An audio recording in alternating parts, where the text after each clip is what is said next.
The 21st century is a very, very difficult century to pump up as an innovative century. What are the innovations? Flying cars? Like what is it that we did in the 21st century that we're so proud of?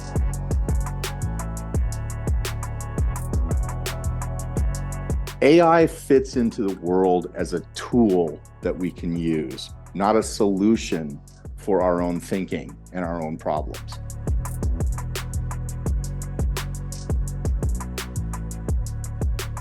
I think that's very Swiss. You have like something world excellent, but people don't know about it so much. So I think one of the nations where we can learn a little bit more how to sell ourselves better is the US.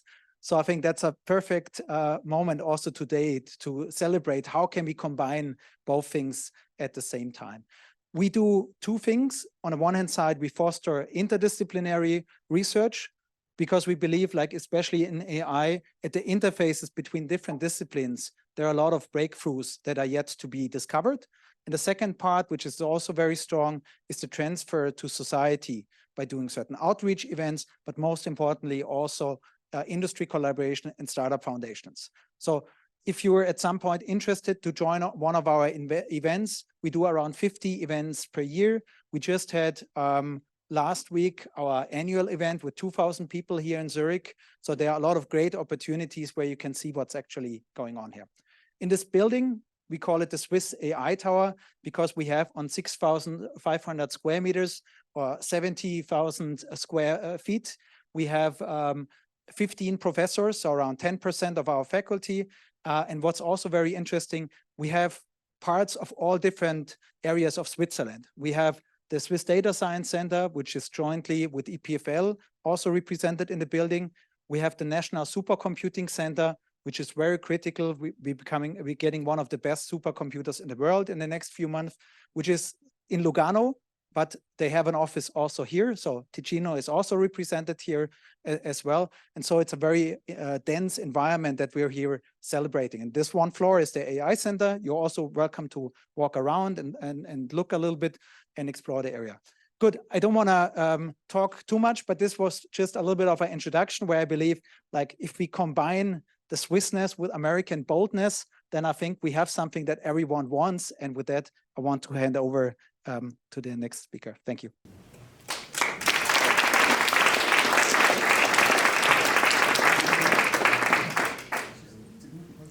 Thank you very much, Alex. So for the warm welcome, saying to combine, how did he say? American boldness and Swiss precision, or say modesty or so. I think this is a very good starting point.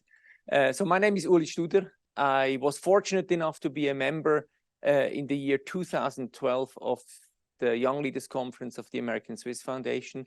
That's what brought me ultimately, since I still work with UBS, in the foundation board of the American Swiss Foundation. And that's what's making me lucky enough to give you the welcome and the introductory remarks for tonight's fireside chat. To be honest, very humbled to give these introductory remarks for three reasons. The first is geopolitics. The second reason is the fact that this discussion here will be heavily geared towards technology, which is, being a lawyer, for me, not really my home turf. And the third is still, what dominates the American Swiss Foundation is the US-Swiss relationship. So first, geopolitics. I think it's humbling because when I looked at how President Joe Biden recently addressed the American people, I heard him saying, the US should be seen as a beacon to the world. And he said that the world is at an inflection point. While these words, inflection point, probably are overused today, I was pretty sure that he did not use these words lightly. I think I read also that this was only the second point in time he addressed the American people out of the Oval Office directly. And hearing inflection point and beacon to the world.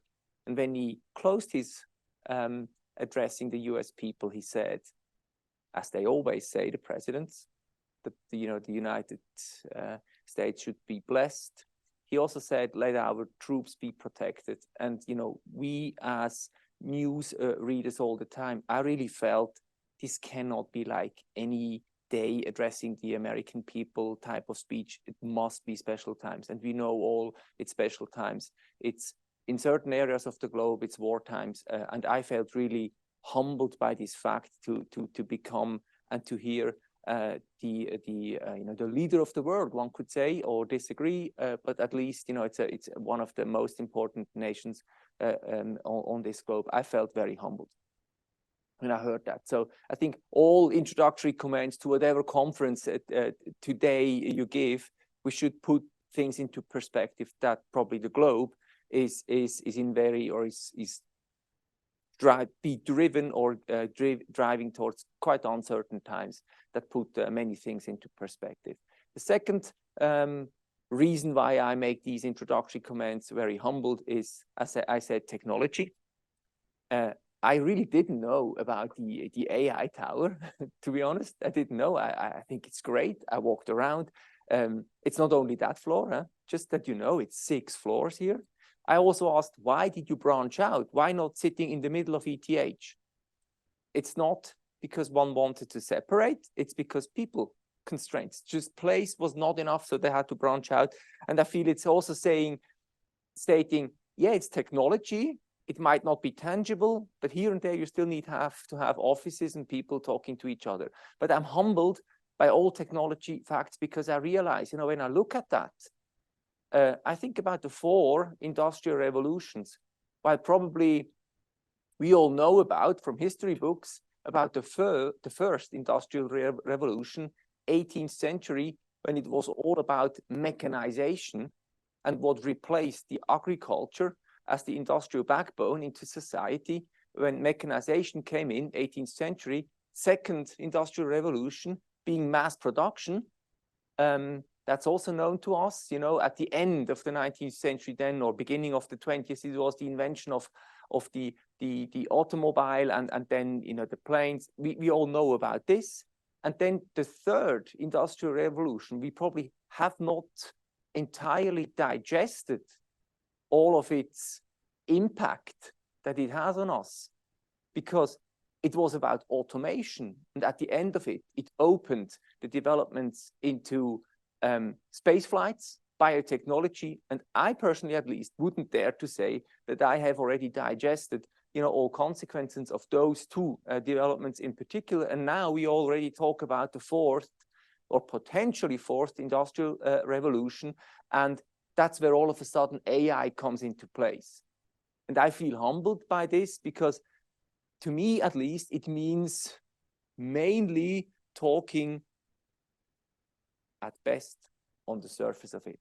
So in particular, if I look at the 4th industrial revolution, potentially data, the immense amount of data that we all create, and that the 4th industrial revolution might provide opportunities to make use of that data that we create. Then blockchain technology, all of a sudden we start creating secure,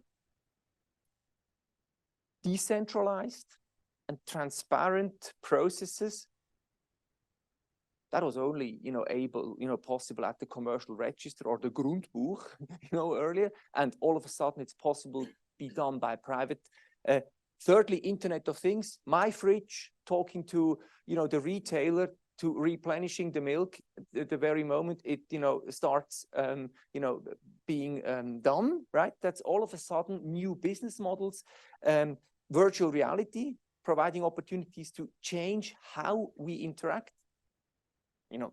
I read about it. Do I really get it? I'm not sure. Robotics, all of a sudden, machine replacing what human beings did.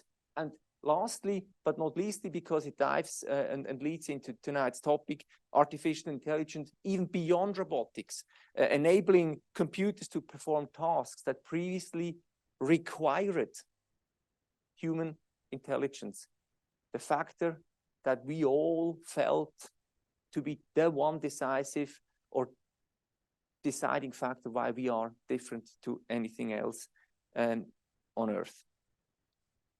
But before getting into artificial intelligence now, let me mention the third reason why I feel humbled, and that's the US-Swiss relationship. But that brings the American-Swiss Foundation now into the topic.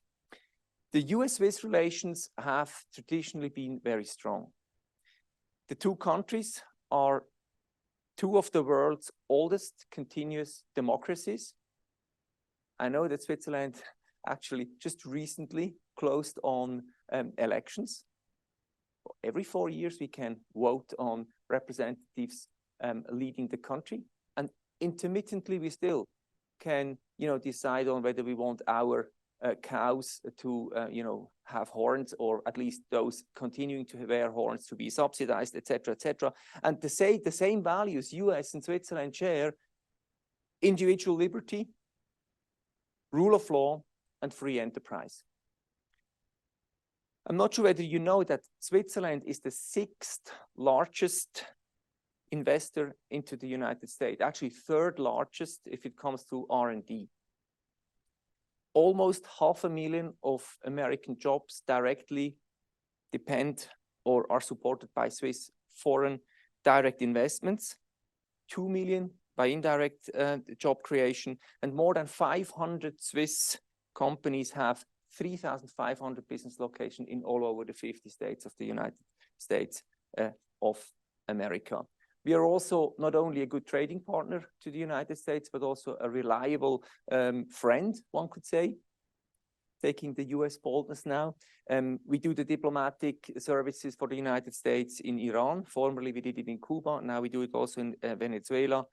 And still, how Switzerland is perceived in the US public opinion probably still is below the radar.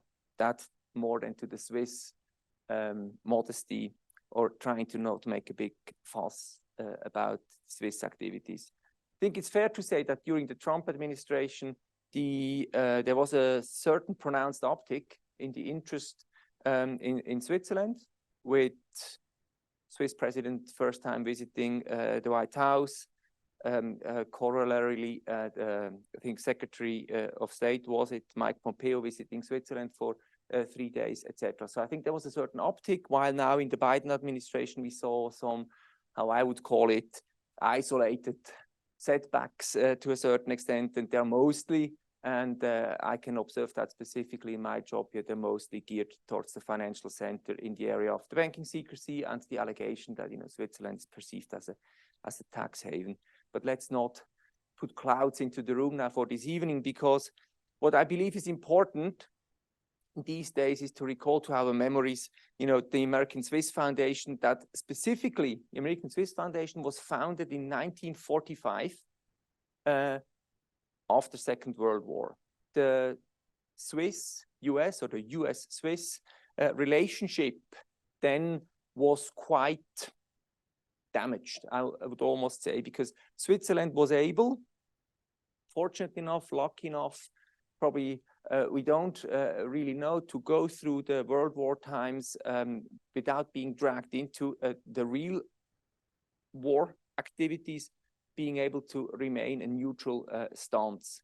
And Switzerland at least felt quite misunderstood, and in the US was not always positively mentioned with the neutrality. And that's when the American-Swiss Foundation was brought to life. And since almost now 8 decades, 80 years, the American-Swiss Foundation has cultivated what I would say is a friendship program in its really to the core program, really a citizen-to-citizen diplomacy program. The American-Swiss Foundation mission today is to connect and engage Swiss and American leaders through programs. The means that it does is really persons-to-person exchange. It's firstly and foremostly the Young Leaders Conference as the flagship program of the American-Swiss Foundation. That program that was initiated in 1990. And since 1990, there were 32 Young Leaders Conferences held. There was only 1 year when the Young Leaders Conference was not able to take place, and that was Corona related. So it was a virus that actually made it impossible to do a person-to-person exchange, as you all have had to experience back at that time as well. It was initiated by late Ambassador Faith Whittlesey, who was the ambassador in Switzerland during the Reagan administration, and who came up with this, let's remain with the word, this bold idea of bringing across the pond American leaders, meeting a group of Swiss leaders for an entire week, every day, closely organized program where person-to-person exchange stands at the center of every day, and debate is the driving force of that exchange. The alumni of those past 32 conferences today amount to more than 1,400 alumni who shape the future of the two countries by sharing insights and fostering a dialogue between the two nations. But the American Swiss Foundation is not limited to the Young Leaders Conference only. It also maintains other programs. For example, an annual gala dinner taking place in the United States every year. There are regional alumni events in the US and in Switzerland. In the United States, it's the so-called Building Bridges Conference. And there is also, how could it not be, there are also virtual programs through American Swiss Foundation Connect. And there are also outreaches almost on a monthly, if not even weekly basis, through newsletters that you surely also receive. Bearing in mind that the American Swiss Foundations mostly works by the means of person-to-person exchange, let me introduce the key persons for tonight's fireside chat. As a moderator, we have Courtney Bowman, who is the Global Director of Privacy and Civil Liberties Engineering at Palantir Technologies. He's an alumnus of the 2021 American Swiss Foundation Young Leaders Conference. His work addresses the confluence of issues at the intersection of policy law, technology, ethics, and social norms. He's a frequent commentator on issues surrounding AI ethics. And prior to Palantir, he earned degrees in physics and philosophy. Look at the combi. Physics and philosophy at Stanford University, and worked as a quantitative and economics analyst at Google. And speaker tonight is Erik Larson, computer scientist and a tech entrepreneur. He founded 2 AI startups. He has written for The Atlantic and for professional journals, and has tested the technical boundaries of AI through his works with the IC2 Tech Incubator at the University of Texas at Austin.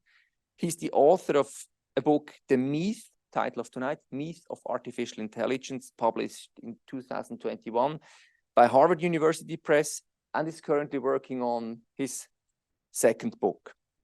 With that, I hand over to you. Thank you very much for tonight's fireside chat.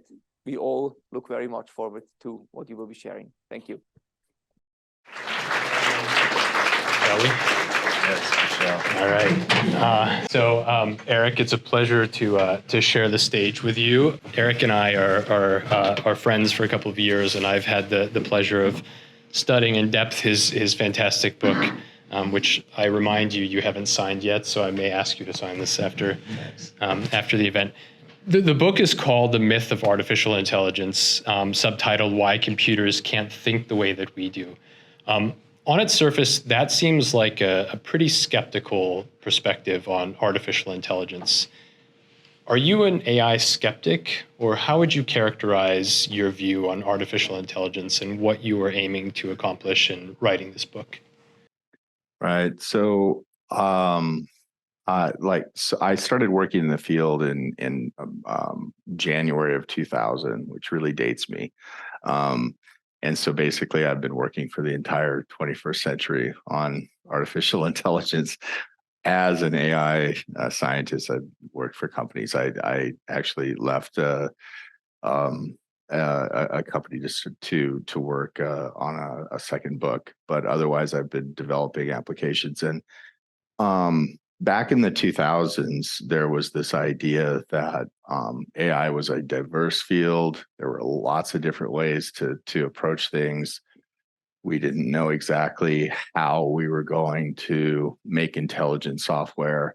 So we wanted to engage universities. We wanted to engage, corporate entities, Google, and so on. And well, Google was actually like relatively a startup at 2000, but they were on their ascent. But there was this idea that we were basically going to find a way to change the world by finding the best people wherever they are, right? And around 2005, I realized that we were just back in this sort of corporate bureaucracy, like big business. And so I started thinking, okay, what went wrong? And the other thing is the main promotional message of the big businesses were that we were creating this creature, we were creating this entity, this super intelligent thing. And I didn't see any evidence of that. Like I was actually working on the technology and saying, like, I don't think I'm creating a creature. I think I'm solving a problem. And so I started thinking, and I don't think it was cynical, honestly. I started thinking, this is a ploy, basically, for people to leave alone what's happening as they consolidate, sort of centralize and consolidate, right? So about around 2005, I started thinking about, okay, I'm going to write a book and I'm going to kind of do like this tell-all, expose all. and I focused on what we can do and what we can't do. I mean, just the nuts and bolts of what we can do with AI and what we can't do. It's been complicated a little bit by the large language models, and we can talk about that. But basically speaking, what I said I think is still relatively true. There's a big gap between sort of what we could solve with our minds, and there's a and what we can solve with the tools that we make, the technology we make. And so I think Silicon Valley has this really like sort of almost. It's almost like you can't get this out of the bloodstream of Silicon Valley, that they want to conflate those two things, and they want to say that like these tools that we're making are actually like the stuff. They're the religion. They're everything, right? And I don't think that's what's happening. We can talk about ChatGPT all you want. I don't think it's going to make a big splash. Frankly, I think it might. At best, labor productivity will remain. Well, at best, we'll have a modest spike in labor productivity. At worst, it'll actually decrease it because you can't tell whether the result is true or not. So you have to have additional personnel verify. So I don't know. I think Microsoft sort of wandered into a weird place where they're basically putting all their cards on the table on OpenAI. They put about $13 billion into developing ChatGPT. I doubt it's going to make a big splash. As an AI scientist, it's a very interesting technology that has very limited business applications. That's how I would put it. So we'll come back to large language models, generative AI, ChatGPT in a bit. I want to, before we jump into that very topical issue, get into a bit more depth of the critique that you do present in the book. Sure. Because your background is you're a computer scientist, but you also have a philosophy background. So you've approached this idea of constructing and limiting the boundaries of what's possible with technology, and specifically artificial intelligence, from kind of a deeper perspective. Say a little bit more about some of those limitations that came to the fore as you were thinking about how technology was approaching this idea of developing superintelligence, creating artificial forms of thinking. So, I mean, so I worked in a field called natural language processing, which basically means I take a large data set. For me, it was text, it could be images, but, and I did something relatively, almost ubiquitous in computer science, which is called information extraction, which is to say, let's say you have a bunch of banking data and you need to know who's saying what are the patterns, who are the main players, right? So you're gonna go to a set of you're gonna go to a group of computer scientists like me or someone better than me, and you're going to try to find those patterns. And what I started to realize is if the past data resembles the future data in a certain way, we can build those models. And if the past actually has any discrepancy that we can't see around the corner, we can't build those models. But we're putting billions of dollars into building those models. And maybe we should just hire one person to look to see what's going on, right? And so did that answer your question, by the way? You're getting to it. So maybe we could say a bit more. I just say whatever I feel like saying. This is yeah. The second part of your book is really meant to kind of draw out this deeper understanding of what we do as humans when we think. And we have different modes of drawing inference. So deductive inference, we know, this is sort of Socratic method of A equals B, B equals C, therefore A equals C. There's another form of inference, inductive inference, where we take examples from the past and try to probabilistically determine things about the future. But you're making a more subtle point about another type of a critical facet of how we think and how we interact with the world and adapt to complex situations. That's right. What's the argument there? So you want me to describe how? Describe abduction for us. Okay. So to infer something is basically to say that I see something around me and I also know something.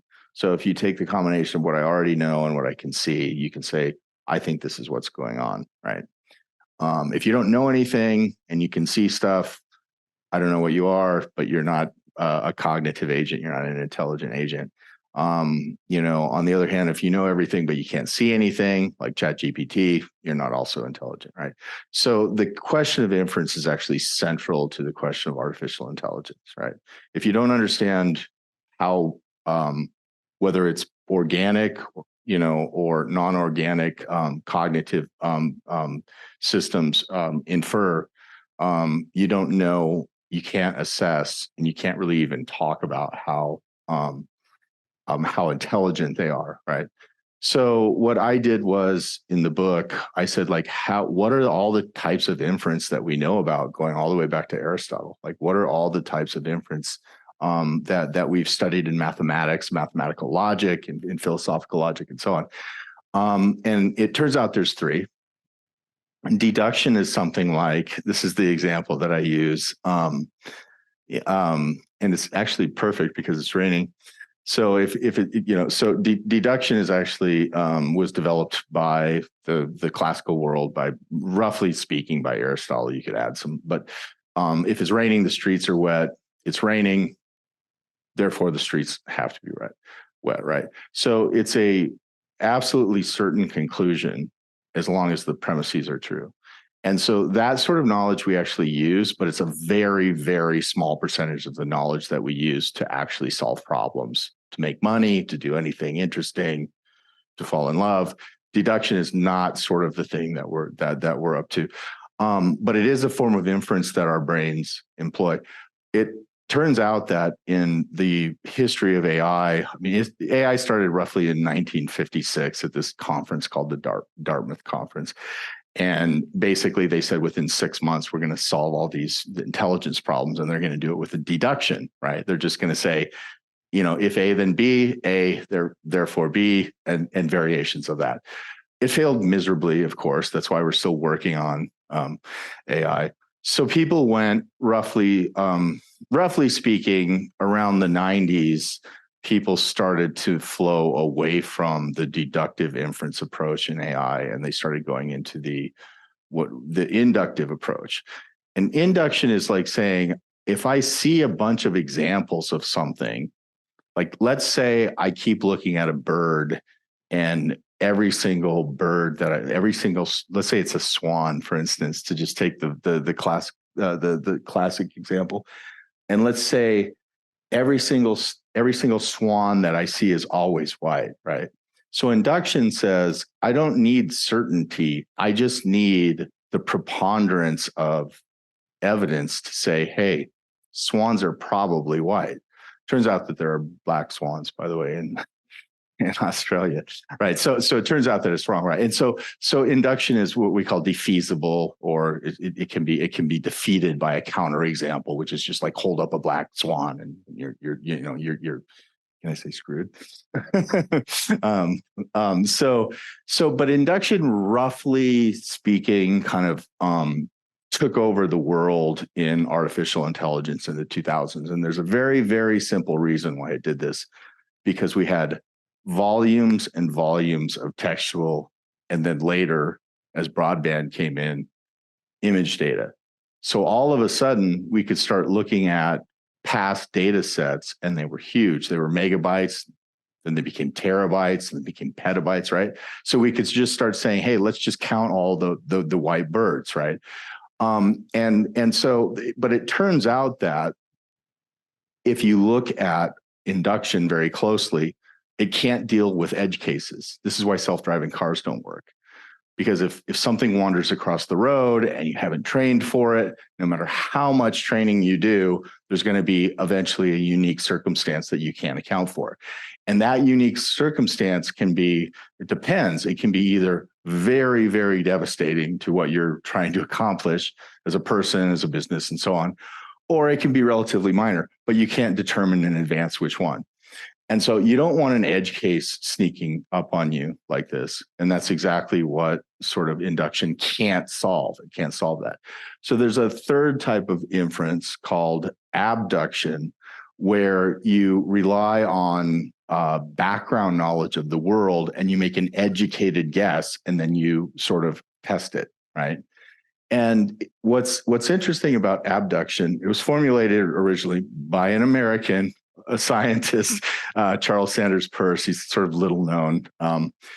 He was a polymath, kind of sort of died with a bunch of really brilliant writing that Harvard later exhumed. And but it turns out that almost all the thinking that we do is basically abductive. Like, so if I come back to my house in Texas and I see that there's a truck with, a plumber's side. So if I come back to Texas and I see that there's a truck with a, that's a plumber's company, like right next to me, I might assume that, my neighbors had a problem with their plumbing and that's the deal. If I come back and there's some other set of conditions, I might assume that it's a terrorist bomb that's been planted next to my house in Texas. If that happened, that would be the most rare, event in the history of the world. But the point is that you're constantly using background knowledge and observation to keep revising. And if you look at something like ChatGPT, once you train it, it's done. You can't retrain it without another 5, 10, actually $15 billion. So it's just not the way we think. It's not flexible, and it's not going to be the path forward for intelligence.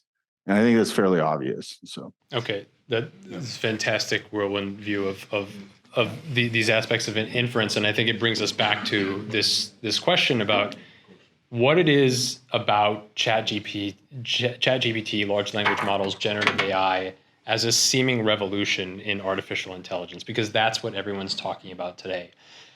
But you've already touched on this point, because there's something really fascinating about the idea that what makes ChatGPT work is precisely the fact that we have access to petabytes of data and can train these massive models.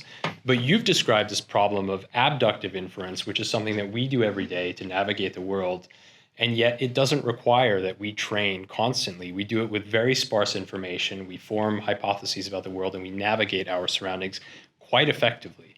Yeah. So right. What is it that's so intriguing and fascinating and has beguiled the world about ChatGPT capabilities? What has it gotten right, and where is it terribly wrong that may be misleading us? Well, I mean, that's a very good question. And I'm not the only one to answer it.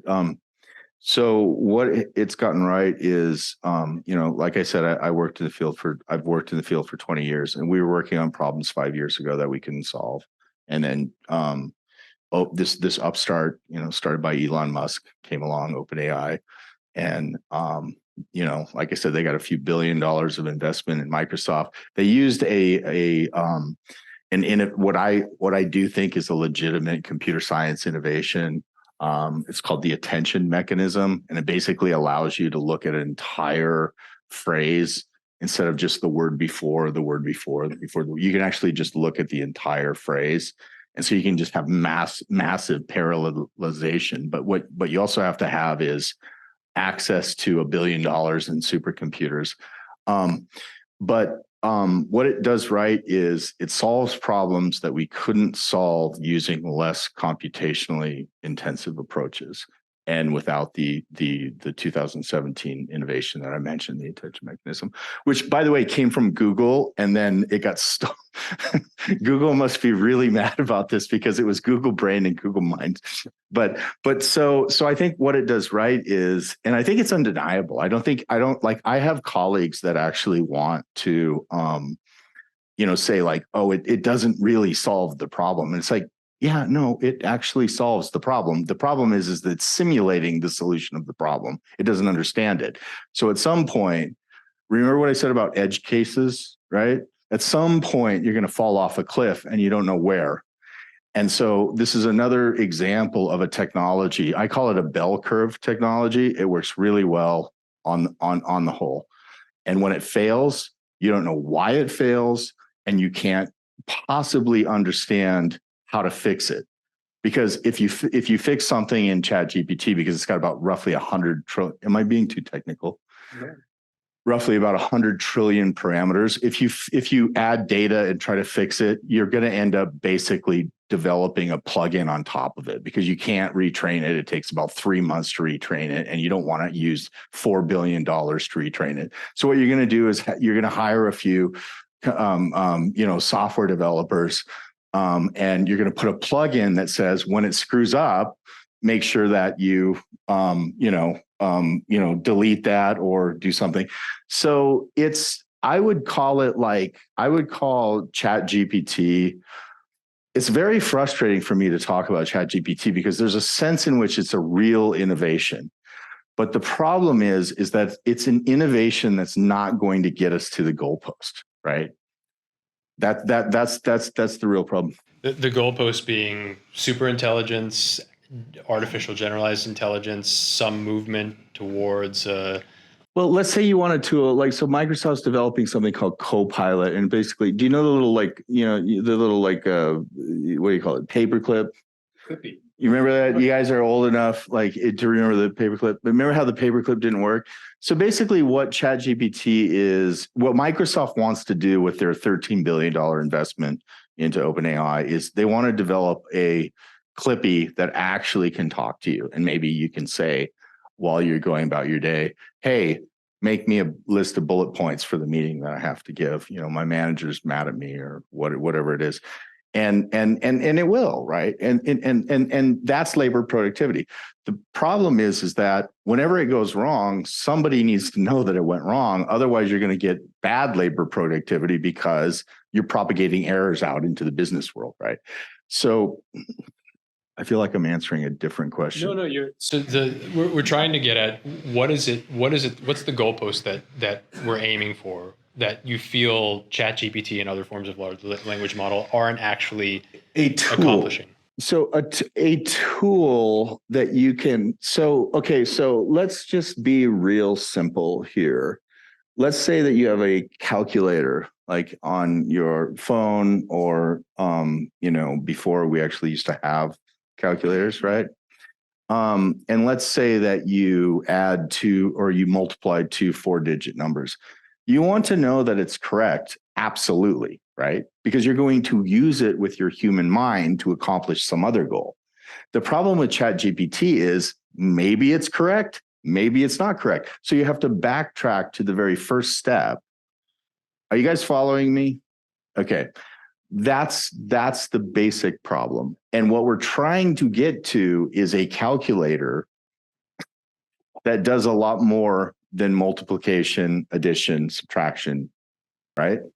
Okay, but let's say, because some people believe that this is the reality that's emerging, that ChatGPT, large language models are a step in the direction we acknowledge today. It's not artificial generalized intelligence. This is the idea that computers are minds. They have the properties of sentient creatures that can think and do the things that humans do, as opposed to the AI that exists today, which is what we call narrow AI, which performs certain or simulates certain types of human function.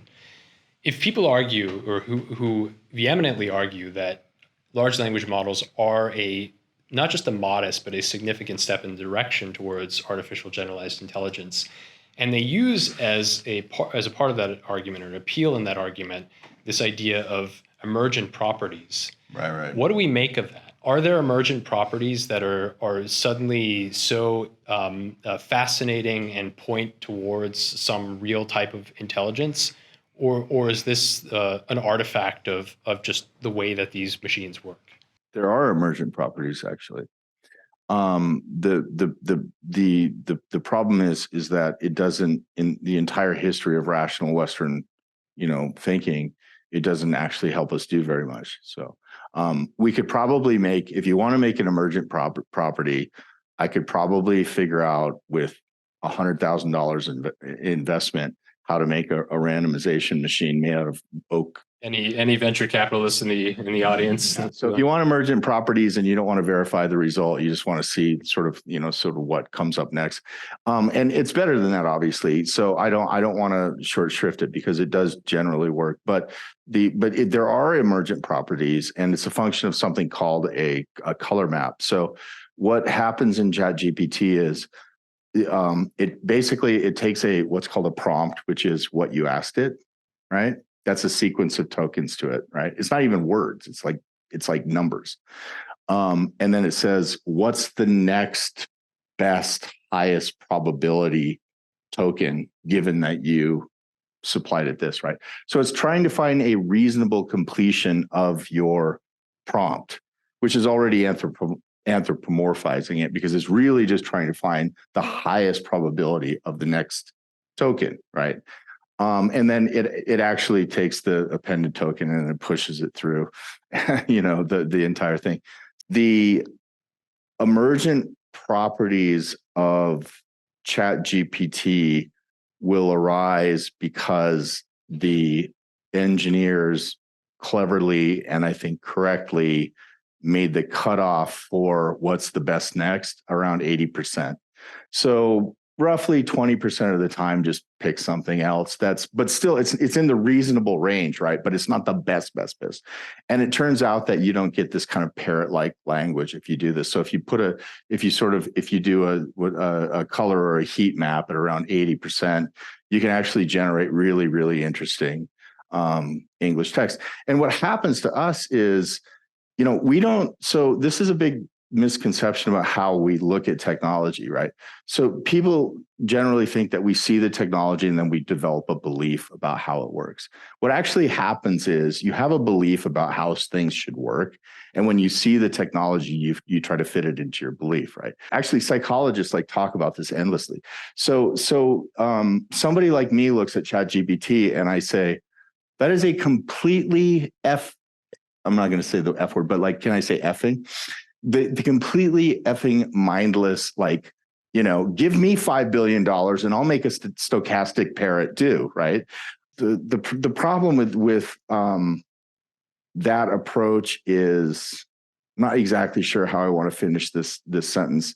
You can't actually get from where we are right now to where we're trying to go by doing that. You just can't do that. So go ahead. You're just sort of making a probabilistic step into some unknown realm without actually understanding how it connects to the world. Is that kind of a fair summary? And actually, ChatGPT actually scores sort of this cracks me up every time I think about it. It scores sort of high on creativity levels, because you can adjust that heat map and say give me weird words every now and then. And if you ask it a question, you guys have all probably interacted with ChatGPT. GPT-4 is actually really, really powerful. And developers know how to do this. You can ask it to say, like, don't give me like the exact sort of like Wikipedia answer, like give me something like really interesting, right? And it'll say, if you say, I don't have a ready-made example, but it'll say, I mean, think of it like a parrot that flies over New York City at night, and you'll go, oh my gosh, like, this is what I've been waiting for my whole life, right? And it's just basically adjusting the probability, that heat map for the next token. So it's very difficult. So why is it an emergent property? So take a word like paucity. Do you guys know this word, paucity? If you don't know the word paucity, leave the room right now. It means shortage, a lack. Yeah, it's the shortage, the lack. That's right.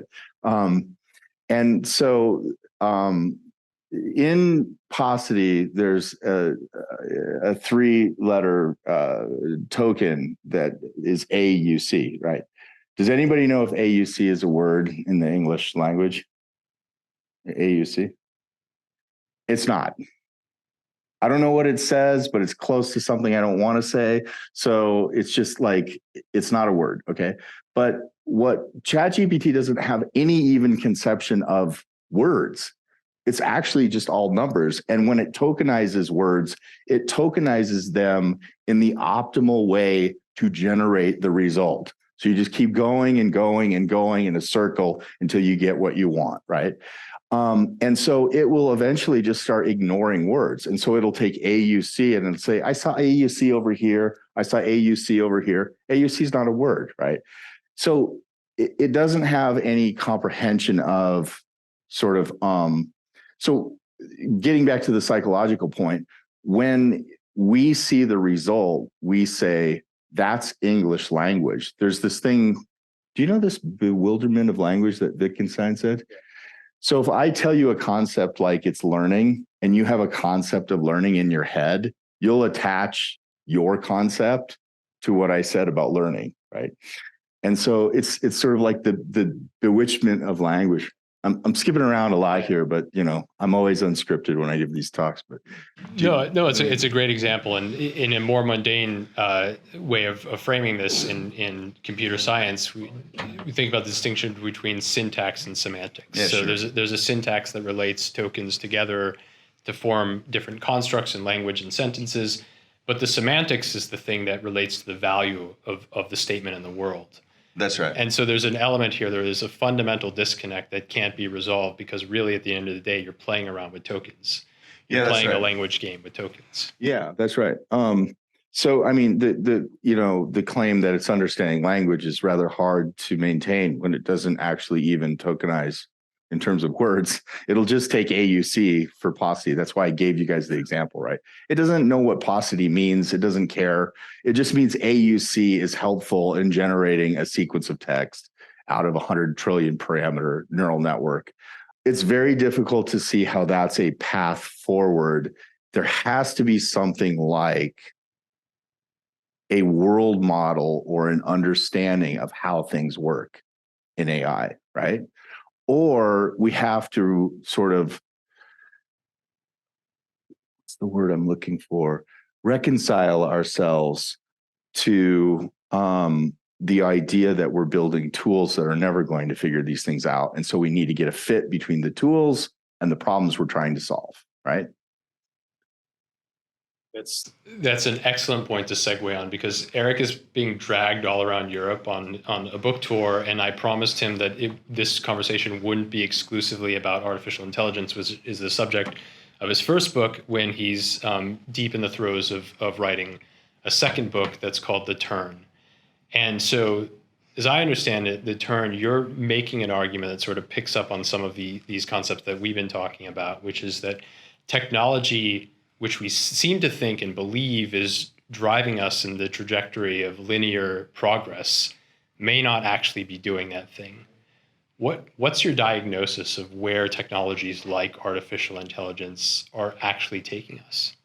So like the fundamental problem that Silicon Valley makes is that they say, if technology gets better, then the world gets better, right? Do you guys think that's true? right? So we're sort of capable of seeing how technology can become more powerful and the world can become worse, right? Let's suppose we develop, I don't know, an atomic bomb and it actually detonates, or I mean, there's all kinds of technologies that we develop that actually pull apart from our idea of human progress. And so what I was looking at in my second book, I'm thinking about this. I've been thinking about this a lot, actually. Did we make progress in the 21st century? Okay, we had the iPhone in 2007. That's fantastic. And then we had 50 versions of it after that. Can you guys name any innovation other than the intention mechanism, which, by the way, was a very minor downstream innovation from in an architecture that was developed in the 1950s, neural networks. Can you guys, what are the innovations? Flying cars, like what is it that we did in the 21st century that we're so proud of, right? Other than make a lot of really, really fast, really powerful computers and make a lot of companies centralize and get rich, right? There's nothing wrong with getting rich. I'm just saying. I'm asking, honestly. You're doing what? Virtual reality. Oh, VR? Where's Marine? Yeah. We had a virtual reality. We had an internet as an offering here. Any other? I think I heard electric vehicles. Another form of horseless carriage. Do you know how much it costs to make a battery for an electric vehicle? And do you know, by the way, the logarithmic rate by which those batteries get better? Maybe in 20 years or 30 years at the rate we're going, we'll have batteries that are actually cost effective, right? So, I mean, like we're reaching a limit of what we can do. And the question that I always ask myself is this: did we pick all the low-hanging fruit, all the Einsteins, all the general relativity, right? All the Alan Turings with the computers and so on. And there's kind of nothing left on the tree. So we're just kind of making Chat GPT, and it costs more and more money to, get this result. Or are we in some kind of perversion of culture right now where we can't actually see what innovation is, right? So which one is it? Like, and it could be some combination of them, but I don't know the answer to the question, frankly. I don't know the answer to the question. But your thesis is something like there's an illusion of progress when in fact we may actually be going in circles. Of course, because when I started in the field, like I said, AI was diverse. There was this idea that we were pushing creativity out to human individuals. The entire World Wide Web was the idea that individuals were going to create value on their own. They were going to form groups as they saw fit and so on. And basically by 2009 or so, we were back to Chrysler and IBM in the 1950s, right? Google, Facebook, Meta, whatever you want to call it. Yeah. So I wonder, are we going around in a big cycle and thinking that we're on a rocket ship to the future? Or are we just, right? What's actually going on?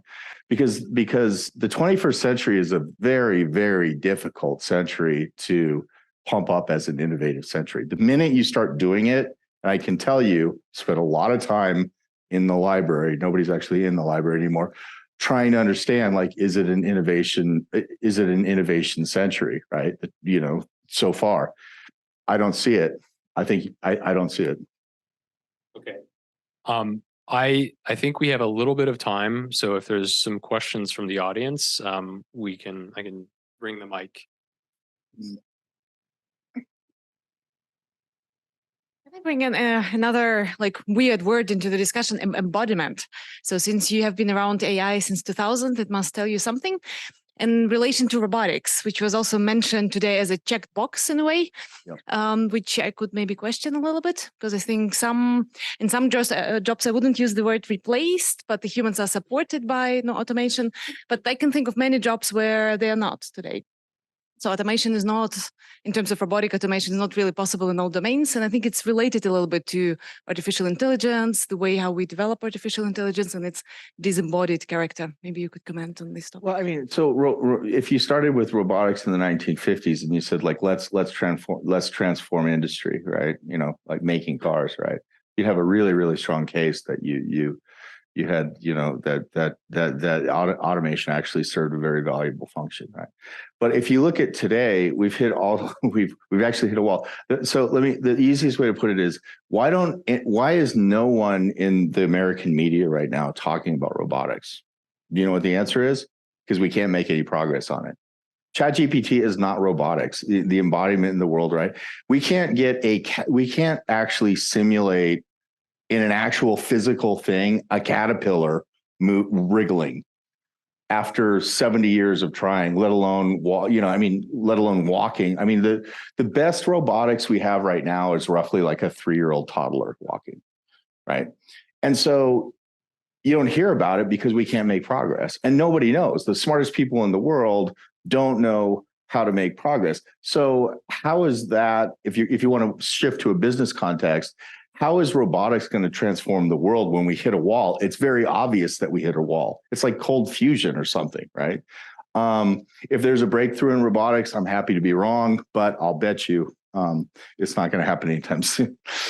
You sort of see technologists hitting that wall, pardon the pun, in the form of automated vehicles. That is a type of problem space that requires embodiment. And the fact that AVs only work in limited domains of operation, I think is very indicative of this real challenge that we haven't solved, how to get this technology to interact with the world that we live in. So go to the back. Yeah, absolutely. Yeah.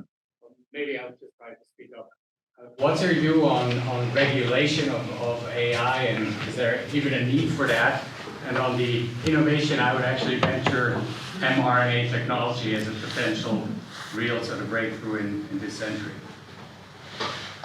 Okay, the first was about AI regulation. The second is about gene sequences. I don't understand. No, because we had this conversation before, and you asked, is there any innovation in the century? And oh, gotcha. Like, no, there's none. So I would humbly argue that mRNA technology potentially qualifies. Are you talking about CRISPR? Yeah. First of all, that was actually the original paper for CRISPR was in the 1980s, and in 1953, James Watson and Francis Crick discovered the double helical structure of DNA. I would wager that that's probably a larger discovery than a 5th generation downstream result of understanding DNA. So the question is, why did the 50s get DNA and we got the scraps of it, right? You see what I'm saying? Where's the new innovation? Where's the new discovery? Right? That's how I look at it. Look, we're free to disagree, obviously. Although if you disagree with me, then no, I'm just kidding. That's a perfect example of somehow we have all this powerful technology, but it's all based on what somebody did before. It's all based on somebody else's thought, not in this century. And we're basically just applying constantly applying the human mind's discovery and invention prior to the 21st century. The only example that I would actually give, I would not give CRISPR, by the way, as you know, that we outdid our progenitors, as it were. I would say, there's a weird thing about Apple. It just kind of floats in out of nowhere. Like the Steve Jobs ghost sort of continues. And the iPhone was really cool. And the fact that it came out in 2007, the iPhone, I think that was a really, really interesting innovation. It was close to the television, right? The smartphone. Let's think about it. Okay. Who doesn't have a smartphone? Raise your hand. Who doesn't have it? You see what I mean? So I think that was, we can point to that, but is the television a fundamental discovery? Is it something that we should really, is the iPhone? So go ahead. Erik, do you want to say anything about the first part of that question, AI regulation? Oh, AI? No, I don't. I'm not going to talk about that. I always say I kind of defer on this question because Courtney knows more about this than I do, actually. If we're regulating it, we're not regulating a creature that's going to decide, that's going to take over the world and this kind of sci-fi stuff. We're just wasting our time. We're wasting, the United States' Congress time to do that. The regulation would have to involve something like when we have an election, what sort of technologies are actually allowable to the general public, or so what limitations are there so that we don't get so much misinformation that we can actually sway a democratic. So there is potentially a role for government regulation, but it's in this much more kind of boring, constrained sense of what's happening now. That's the answer to the first part of your question. I apologize, by the way. I forgot that that it was a two-part question. Sorry about that. If I may humbly insert a coda to that. Building on Erik's suggestion, I think one of the challenges with the current discourse around AI regulation is this belief that AI is this sort of magical superintelligence thing that needs to be regulated, as opposed to what Erik was describing, a tool for applications.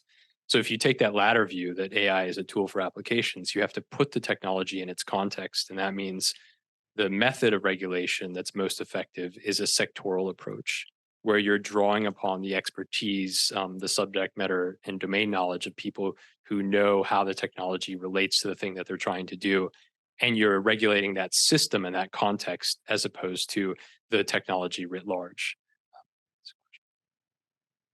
Thank you, Erik. I very much like your provocation. You say before we start speaking about artificial intelligence, let's speak about intelligence, right? Sure. And so now Switzerland is a hotspot for medical technology, and ETH is a hotspot of a hotspot. So I believe there is something we need to do with intelligence, be it artificial or just ours. Where do you think we would see breakthrough, and where should you recommend that these places here in Switzerland, ETH, would focus on intelligence or artificial intelligence to make the big progress we expect in medical technology? So can you give me one example of big progress, like say better diagnosis of breast cancer or people heart? Walking, people with spine broken walking again. These things, that's happened. These technologies are developed here. So, okay, this is a perfect, so you're not going to like my answer. I'm sorry. But this is a perfect segue into linear thinking. And so here's the thing. Let's say we spend $1 billion developing a technology where we can see a bone more clearly, and then we get some marginal improvement on some, whatever it is, a malady or disease, right? And the question is, could that $1 billion have been spent on something else? Who knows? Maybe hiring more nurses, maybe right. So there's this. So I think one thing the United States does really well is funnel everything into one way of thinking, right? And I think the way the world actually solves problems is to say cost benefit. And so when you talk about AI and medical, I mean, look, I can give you examples where it actually took more money out of the hospital because they, went to AI systems. Because what happens is there's an error rate, but there's nobody to blame legally. So they basically have to have somebody review it. So they have doctors that could have just looked at it in the first place, reviewing something, they're wasting their time, right?